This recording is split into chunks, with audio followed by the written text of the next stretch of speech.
పెద్దపల్లి జిల్లా Godavarikhani bar association ఆధ్వర్యంలో న్యాయవాదులు చేస్తున్న రిలే నిరాహార దీక్షలకు రామగుండం మాజీ ఎమ్మెల్యే కోరుకంటి చందర్ సంఘీభావం తెలిపారు.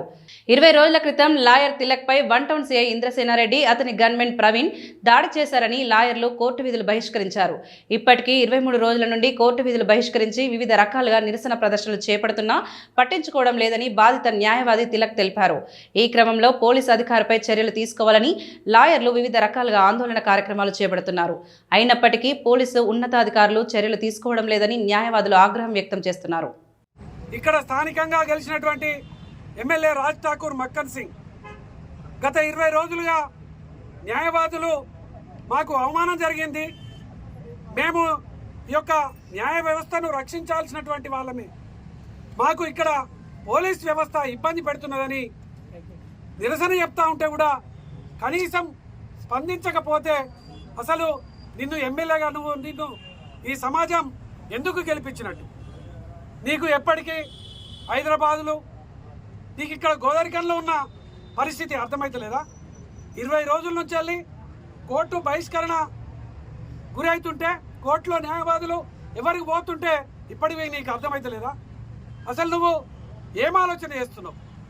గోదావరికనిలో పోలీసులతోని అందరినీ మా పార్టీ వాళ్ళనైతే కేసులు పెట్టిస్తానో కావచ్చు, న్యాయవాదులు నీకు ఏం చేసిరు? న్యాయవాదులు నీకు ఏం అన్యాయం చేసిరు?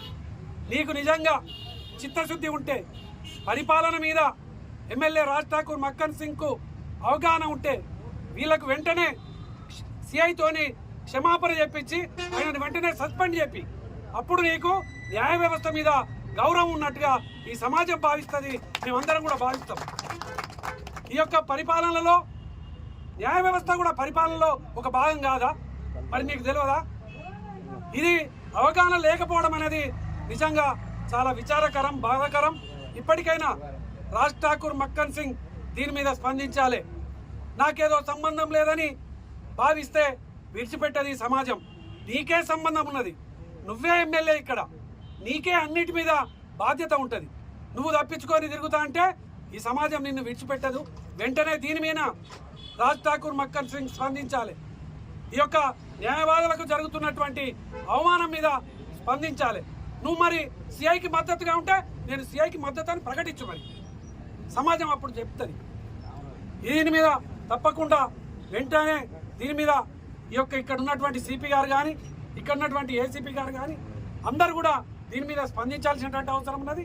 దీని మీద విచారణ చేయాల్సినటువంటి అవసరం ఉన్నది. దీనికోసం ప్రకటన చేయాల్సినటువంటి అవసరం ఉన్నది. సిఐని వెంటనే బీఆర్ఎస్ పార్టీ పక్షాన సస్పెండ్ చేయాలి, క్షమాపణ చెప్పాలి న్యాయవాదులకని మేము డిమాండ్ చేస్తా ఉన్నాం.